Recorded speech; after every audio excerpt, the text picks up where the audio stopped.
नमस्ते दोस्तों। दिल की बात अपनों के साथ भाई गौरव गुंजा गुप्ता में आपका एक बार फिर हार्दिक स्वागत है। दोस्तों, आपने मेरी पिछली कहानी वारिस, सीता और बैकबोन को इतना स्नेह दिया, इतना प्यार दिया, इसके लिए तहे दिल से आपका शुक्रिया अदा करता हूं। आज आप सबके लिए एक दूसरी कहानी लेकर के आया हूं जो मेरी पिछली तीनों कहानियों से एकदम हटकर है। ये कहानी है कुछ लड़कों की। सिर्फ 2.5 मिनट की कहानी है और आप इसमें अंत तक बने रहेंगे क्योंकि इसका क्लाइमैक्स एकदम बेहद इंटरेस्टिंग है। सुनिए मेरे साथ वो लड़के।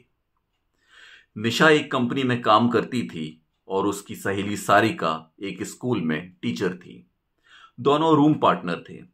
सारिका का एक छात्र उससे ट्यूशन की जिद पर अड़ा था।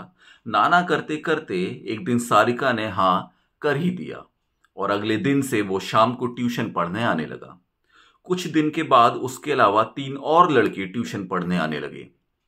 निशा को उन लड़कों के हाव भाव ठीक नहीं लगते थे, लेकिन फिर भी सारिका के कहने पर कि वो अच्छे होनहार छात्र हैं, उसने सारिका को कुछ नहीं कहा।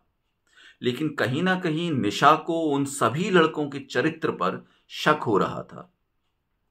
धीरे धीरे निशा के शक पर सारिका को भी विश्वास होने लगा।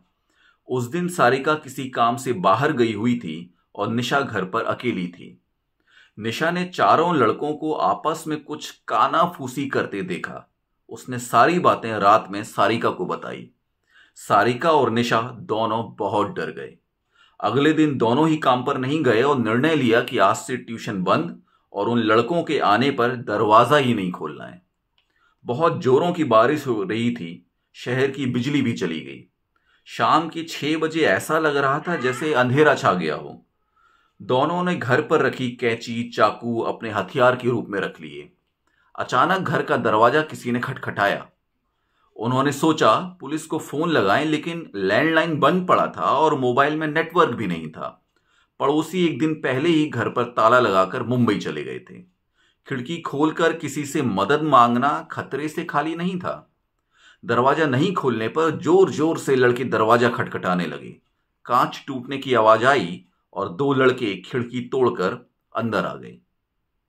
एक ने सारिका को पीछे से पकड़ा और दूसरे ने निशा को पकड़ने की कोशिश की। निशा ने हाथ में ली कैंची से लड़के की जांघ पर मारा। इसी बीच सारिका ने भी किसी तरह हाथ छुड़ाकर चाकू से हमला किया। दोनों लड़कियां संभली ही थी कि 2 और लड़के दरवाजा तोड़कर अंदर आ गए। उन दोनों के पास बड़ी सी कटार थी। चारों ने मिलकर निशा और सारिका को बांध दिया। इतने में बाहर से कुछ और लोगों के कदमों की आवाज सुनाई दी। उन लोगों के मोबाइल की फ्लैशलाइट निशा की आंखों पर पड़ी और फिर बंद हो गई।